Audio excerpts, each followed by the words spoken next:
Hello friends, myself Jayashri Teli welcomes you in virtual video class of English drama. Dear friends, hope all of you are safe, happy and healthy. Friends, we discuss on Nagmandala written by Girish Karnad. We discuss through different perspectives about Nagamandala. We discussed on the summary of Nagamandala. We discussed the plot and structure of Nagamandala. We discussed on the character of Nagamandala.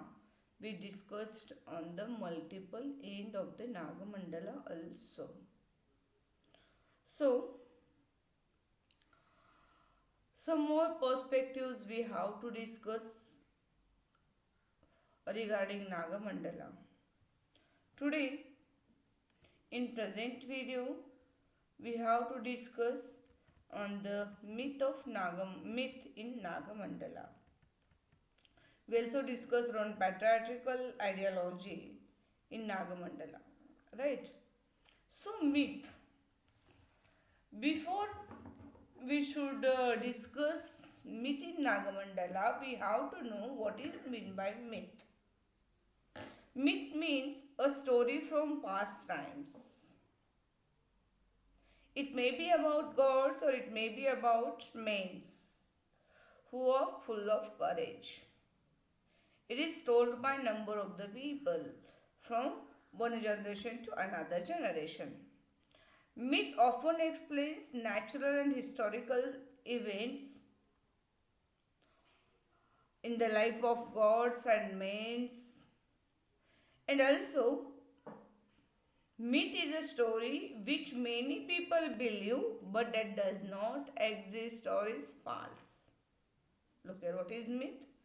This sentence is very important here. What is? Myth is a myth is a story which many people believe but that does not exist or is false. Myth means it is a story which many people believes that. Why they believe? Because from generation to generation it comes. It is told by our ancient people. That's why we believe. But that does not exist. We know that there is very little possibility of truth. Yet we believe. We know that that does not exist or it is not. It is totally impossible to happen. But we believe. And ancient story, or it is also says that in Cambridge dictionary it is told that myth is an ancient story or set of stories specially explaining the early history of a group of people or about events and facts also.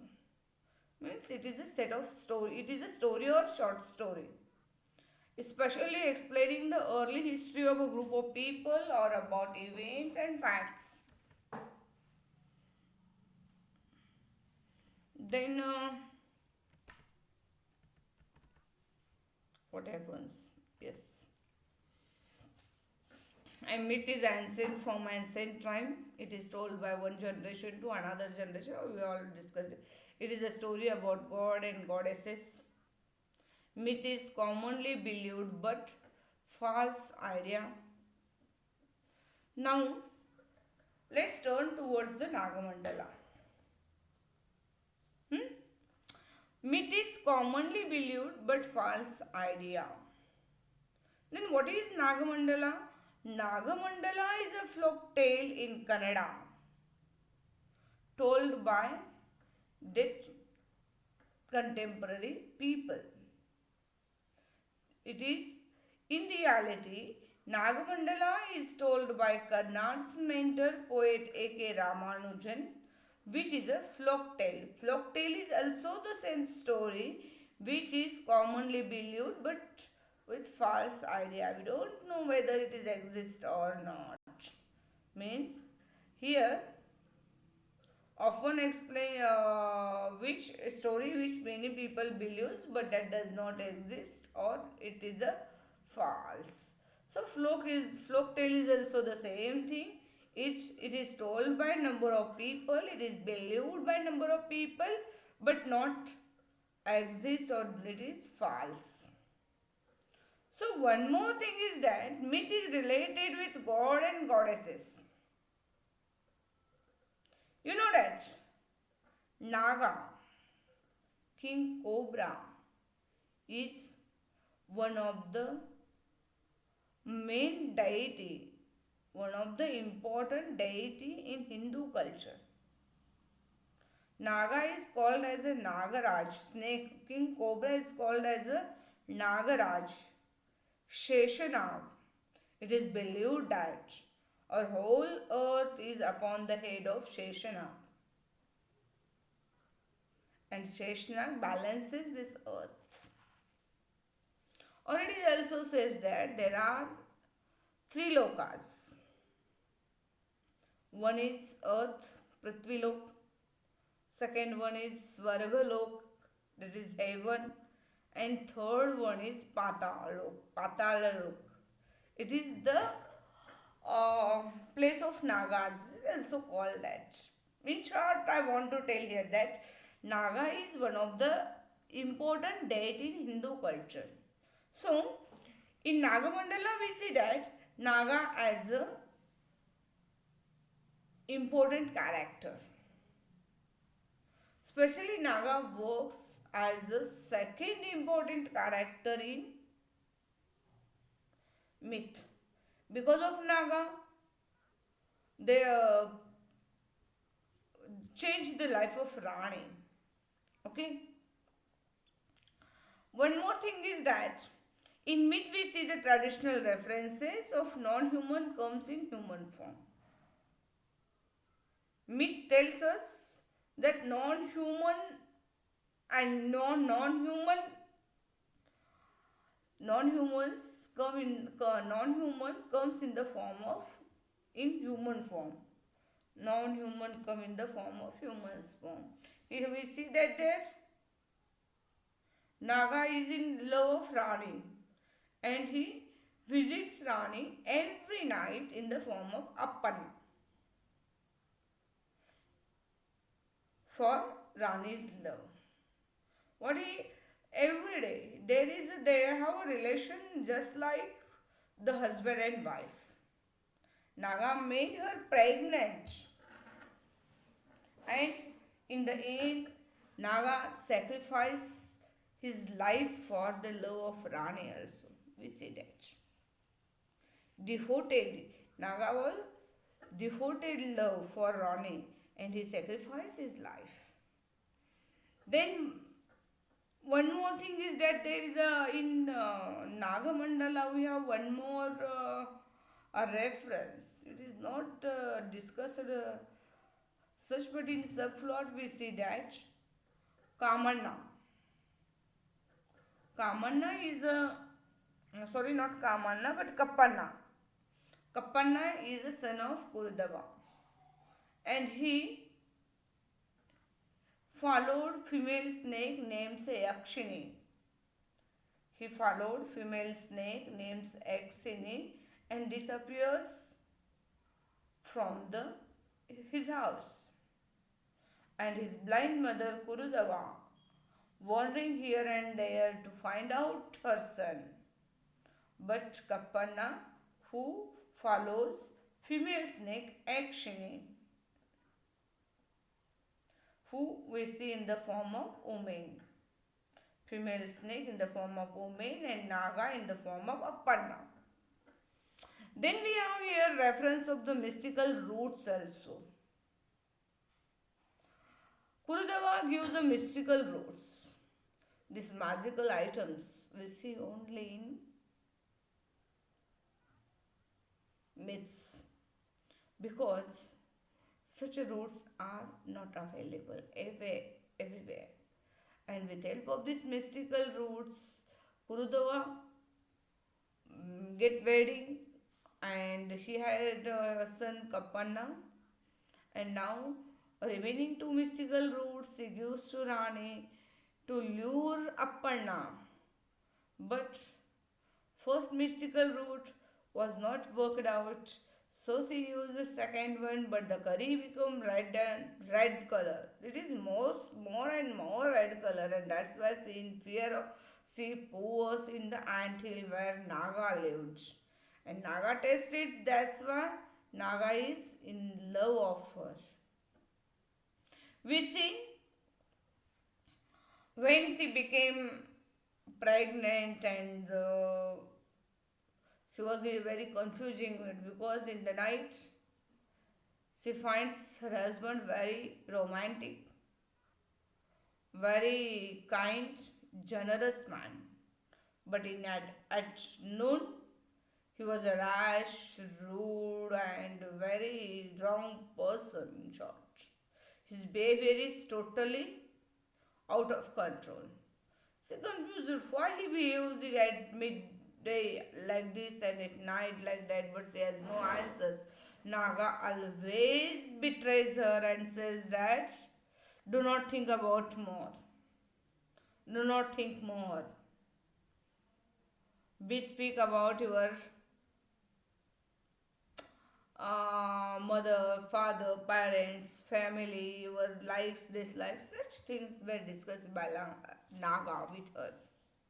Naga's blessings made Rani divine bliss. It is also one of the important thing here. You know that when Appanna learns that Rani is pregnant, he drags her in front of the village panchayat.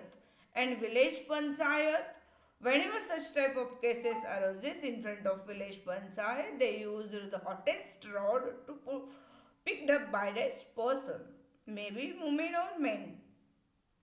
But Rani was afraid of that hottest rod. Rani don't know that what she has done. According to Rani, she is pure because she does not know that she was pregnant because of this Naga, and this Naga was the Naga who have ability to come in form of the human being. It is myth. So that's why what happens here when she in lunchtime, Appanna was very furious. He drags. He said of going to Panchayat, and in night time when Naga comes in the form of Appanna, we see that Naga was also not happy. He was also become nervous, but he says that in place of picking up hottest rod, you have to go through the ant hill. You should put your hand in ant hill. And here is the magic happens that when she puts hand in the ant hill, Naga became flushed and he became come or he come in her neck as a garland, and he opened its wood and put in front on the head of the Rani. That's why village panchayat declares her divine bliss or divine birth. She is a goddess. No, Appanna has no choice in front of him, and that's why he marries him. Naga here in the end of the story, once it is told that Naga dead, no, Naga was in love of Rani, but Naga also lost its toxin when Naga wants to bite the Appanna. But when he think about the Rani and her life, he do not bite him, and also the toxins in him is also purely lost by him because of Rani's love or his love for Rani. Totally, whether it is possible, not we know that it is not possible. Any non-human We learn number of myths.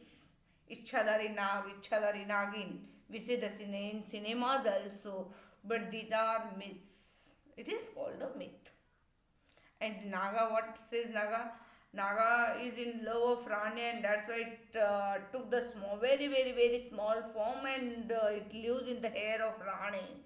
And when Rani feels her hair was very heavyweight, she combed her hair, and at the same time, Naga died and fell down. So it is unbelievable. More totally the folk tale.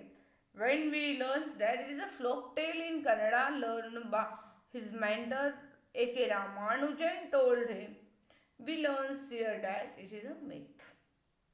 So Nagamandala is a myth with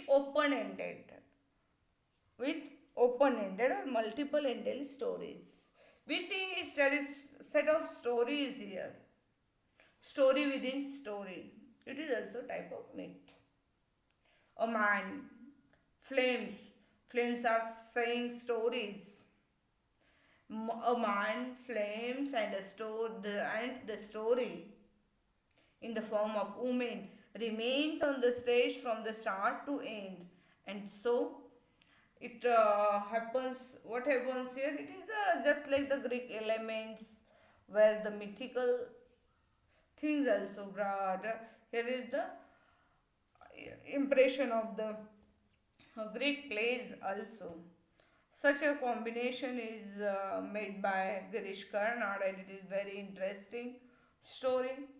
So I think all of you learns the myth. Myth means what here? Myth means a story which many people believe but that does not exist or false. So Nagmandala is a story. It is loved by number of people, it is believed by number of people, but no one,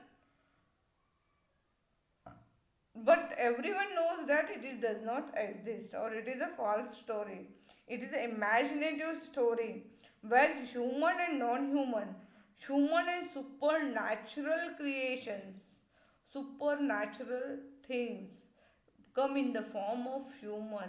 These things are possible only in the myth only. Okay, we stop here. I think all of you understand the myth, and here in myth we see the stories of god and goddesses, and here we study the story of the god Nagaraj, or the Naga, the king cobra.